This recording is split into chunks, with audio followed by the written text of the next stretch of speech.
Hello, Girl Scouts of Greater South Texas. I hope you're ready for some more virtual fun.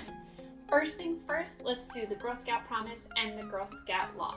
So you're going to raise your right hand, pinky goes down, thumb goes over your pinky, and we're going to do the Girl Scout Promise. If you don't know the promise, repeat after me, but if you do know it, definitely say it with me. On my honor, I will try to serve God and my country, to help people at all times, and to live by the Girl Scout Law. Now we're going to do the Girl Scout Law. And again, if you don't know it, repeat after me, but if you do know it, definitely say it with me. I will do my best to be honest and fair, friendly and helpful, considerate and caring, courageous and strong, and responsible for what I say and do. And to respect myself and others, respect authority, use resources wisely, make the world a better place, and be a sister to every Girl Scout. All right, girls, let's have some fun. This week, our focus will be on cybersecurity basics. The word cybersecurity means computer safety. So we're going to find ways on how we can be safer when we use our tablets, phones, and computers. And we're going to see how some of the safety rules we use in real life can be applied when we use our computers, tablets, and phones. Did you know that tablets and phones and computers are made out of different parts? And tablets, phones, and computers are all considered digital devices. A monitor screen shows you images and words so that you're able to see them. So monitor screens will differ depending on the digital device that you are using. For example, a laptop, a tablet, or a phone, or even a watch will have a monitor screen. A keyboard allows you to type letters or numbers onto your screen.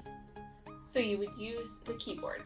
I love the sound of the clicky-clacky of a keyboard. But of course on tablets and phones, your keyboard is digital and you use your finger. A mouse is the arrow that allows you to click and select certain things on your screen. But of course, on tablets and phones, you have your finger and it's more of a touch screen. Traditional computers are usually the ones that have a mouse that allows you to move and click. And of course, on laptops, they have a small little square that allows you to kind of move your finger across it, and that moves the mouse. Speakers allow you to hear sounds on your digital devices. Of course, speakers are either on the sides or they have different attachments, or even on your phone, there's small little areas that allow you to hear music on your digital device. Then we have a webcam.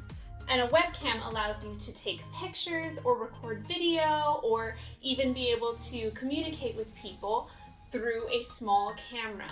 And of course, you're probably familiar with your webcam on your phone that allows you to record and see and take pictures.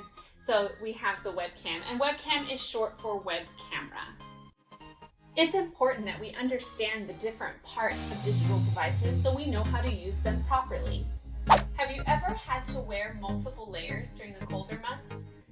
Perhaps you had a sweater, and then a jacket, and then a hat, and then gloves. Security is no different. Sometimes you need multiple layers to protect something. Can you think of other examples of layers? For example, cake. Cake has layers, maybe with different flavors or different frostings. Or maybe when you're cozy on the couch, you throw on some extra blankets so you're extra warm and toasty. Or what about castles? Have you ever read a story or seen a movie with a castle? Castles have lots of layers of security in order to protect it from attacks from enemies. So think about a castle. What kind of protection do they have? Sometimes they have knights or moats with alligators or drawbridges or special force fields around it. So today with our activity, we're going to use our artistic skills that we earned last time, and we're going to draw ourselves a castle with extra layers of security. For this activity, you're going to just need a white piece of paper and something to draw with, markers, crayons, whatever you need or want to use. And you're going to draw a castle. Then you're going to have to think and draw things to protect your castle, different layers of security. So first things first, you got to draw your castle.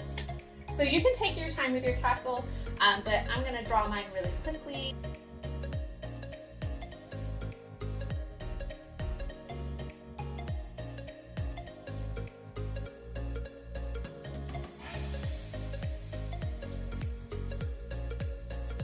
Now the first layer of security that is easy to add onto your castle is a door, of course.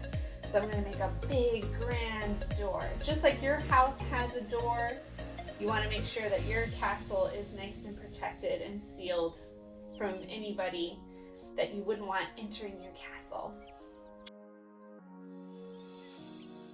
So I have one layer of security, but I want to protect my castle a little bit more. So I want to add some more layers of security.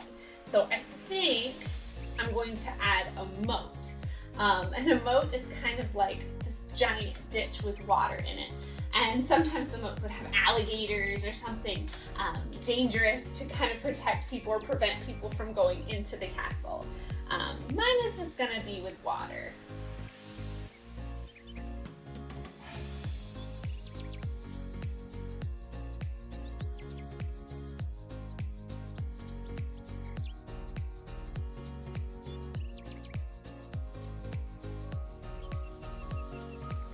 So I have a couple of layers of security. So you can definitely add more than I did. I just wanted to do a quick drawing.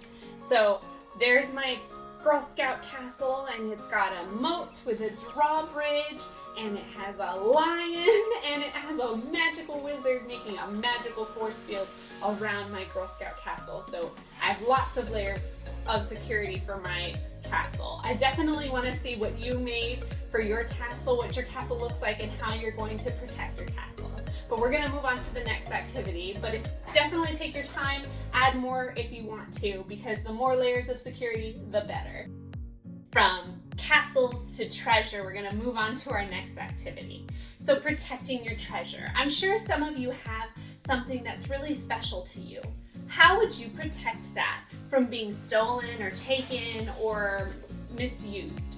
So what you're going to do is you're going to get yourself a box. It doesn't have to be a big box. Look for a small box, shoe box, jewelry box, whatever kind of box you can find.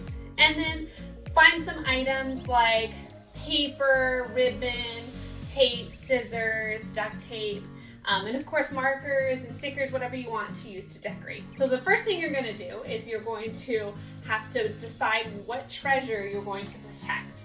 So for me, I have this really pretty necklace, and I really like it. It's actually a cool little pocket watch, so I want to protect this. So what you're going to do is you're going to have to put your item in your box, decorate it, and then you're going to have to secure it so that no one can get to your treasure. Now don't worry, this is just an activity to show you how important it is to have layers of security. So you'll get to take your item out afterwards, but this is just an activity to try to show you how you can protect your special treasure. All right, let's get started. So I have my treasure. I had some Easter grass from this past Easter for my Easter basket, so I'm going to put that in there. And I'm going to put my treasure in there. So that's one layer of security right there, right? The grass. Okay, so that's in there. And I think I'm going to take a piece of tape, and I want to tape that down so it's nice and protected. Now I want to make sure that they know it's my property, and I want it to be nice and secure, so I'm going to write my name on it and say this belongs to, and then my name. So you can decorate it however you want.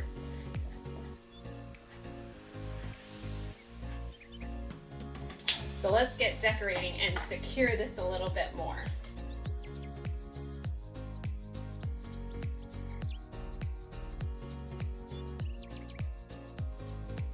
All right, I think I have my treasure nice and secure, and I have quite a few layers of security to protect my treasure. Of course, I had the box, and I taped the box, and then I wrapped it in this tissue paper, and then of course I secured the back with duct tape, and then I wrapped a ribbon around it a couple of times, and then I knotted the top. So I think this is pretty secure.